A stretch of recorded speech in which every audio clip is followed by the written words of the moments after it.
Yeah, Jeff, you had seemed to have ample shots, good zone time. You really pressured them late in the third period, but couldn't break through. Just what was missing offensively? I mean, was their goalie just that good, or was there something that you guys were lacking that didn't enable you to put one by him? I thought our goalie was actually better than their goalie. I thought our goalie had to be better through the course of the game. I thought the first two periods, I thought they had the better of the chances. I thought we didn't manage the puck in the neutral zone well enough in the first two periods. We didn't play terrible, but that's probably the most real grade A chances we've given up in a few games. We pushed hard in the third. Their goalie made some saves. We still got to break some guys down more to create a few more big time chances, and we got to get a little bit more net presence. But we certainly had enough chances in the third to score in a 1-0 game. But we can be better than we were the first two. It looked like on a couple of those power plays, you generated some good zone time and some chances, especially with Zadina on the one timer. But you'd mentioned that you wanted to rely less on the one timer on the power play. Just what else can you do to try to score a different way there? Well, first off, I thought that power play was really good. I thought we created, Larks was alone in front. I thought we created chaos off that. And then off the chaos, I thought Zadina had one timer. So it wasn't necessarily, and that's the one in the third. It wasn't necessarily the first option. It's off of broken plays. And I think that's the way that it can be successful. I just want to make sure that we're not solely reliant on a one timer. That's a hard way to score. The shooting percentage isn't super high on that from the top to the flank one timer. It's way higher on the seam type pass, but I thought our power play, that unit in particular, the Larkin unit, which honestly to start the game was our number 2 unit. By the end of the game was our number 1 unit because they had the 2 best power plays of the groups. I thought the first they created a little bit in the second there, and then they created a little bit, and then they created a lot in the third. Thanks. Yep. Next question from Helene St. James, Detroit Free Press. Jeff, what's the challenge in, when you guys continue to do a lot of good things, but not getting the results, and just continuing to push that message in the locker room and not let discouragement settle in?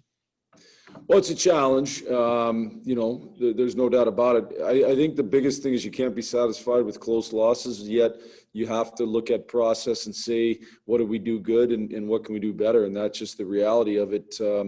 I don't want to be satisfied with the fact that, we've played fairly good, but we haven't won enough games. So we got to find ways to win these tight games, as we've talked ad nauseum about. And then we got to make sure that we're continuing to improve as a hockey team, and we can't, get frustrated and take steps backwards. Then all of a sudden you're not a good team. We've been a good team here in the last little bit. We got to continue to be a good team and find ways to win hockey games. So it's not a challenge. It's a challenge. But it's up to each guy to fight through the frustration. It's up to each guy to dig a little bit deeper too. I didn't think, again, to start the game we had the same energy and intensity that we've had the last 6 games prior. We weren't, again, bad, but I think part of that was the fact that I thought Jonathan Bernier made some big saves through the first 2 periods to keep us in the game. So we can't be relying on that every night. We got to make sure we're better than that through the first 2 periods. And with the power play, I mean, that's got to be something you hope that now they build on in the next game, instead of, we saw Saturday to Monday, and now here it's like up and down, that this is something that can be built on.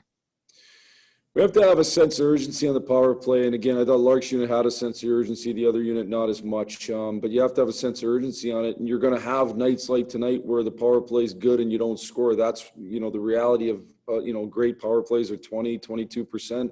That means you fail a ton. But the only way to be in that 22% is to have consistently good power plays and not have bad power plays. So we cannot take a step backwards on the power play. I thought we took a little bit of a step forward here. We got to make sure we stay with it. Thank you.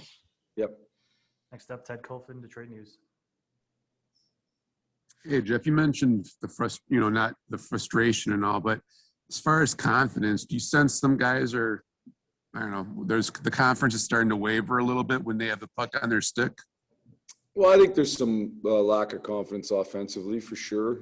We've got a lot of guys that haven't produced the number of points that they want to, and I think certainly some of those guys have started, there's been a little bit of wavering in confidence. That's the reality of what happens. I think the biggest thing, I would say to each player is, what are you doing to help us win games? Not just what are you doing to score points. I think there's a difference. And so, I think one of the ways that you can help win games is making sure you're complete. And if every guy's complete, we'll grind our way out of this and we'll eventually score more goals than we have.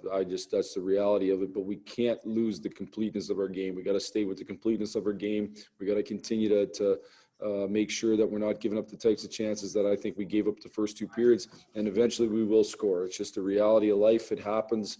I would have bet our shooting percentages are extremely low right now, and those will climb. That's you work your way back to certain numbers for sure. So we just got to stay with it. Hey, Jeff, was this another okay night defensively? Did you feel this was right up there on par with the other, the last 5 or 6 games or whatnot? I didn't think it was as good. Okay. A little bit of that has to do with Kane. I thought he was took it to another level. Him and DeBrink had both. I think they're both real special players, and they took it to another level. And then I just didn't think we were sharp defensively. I thought we gave up more grade 8 chances tonight than we have in the past, especially the first two periods. And I think, Jonathan Bernier kind of masked over some of that and kept us in the hockey game. With that said, we're in the hockey game. You have a chance to win because of that, and we pushed hard in the third. So we got to be better than we were defensively tonight. Thanks, Jeff. Thank you. That's it for us tonight. Thank you.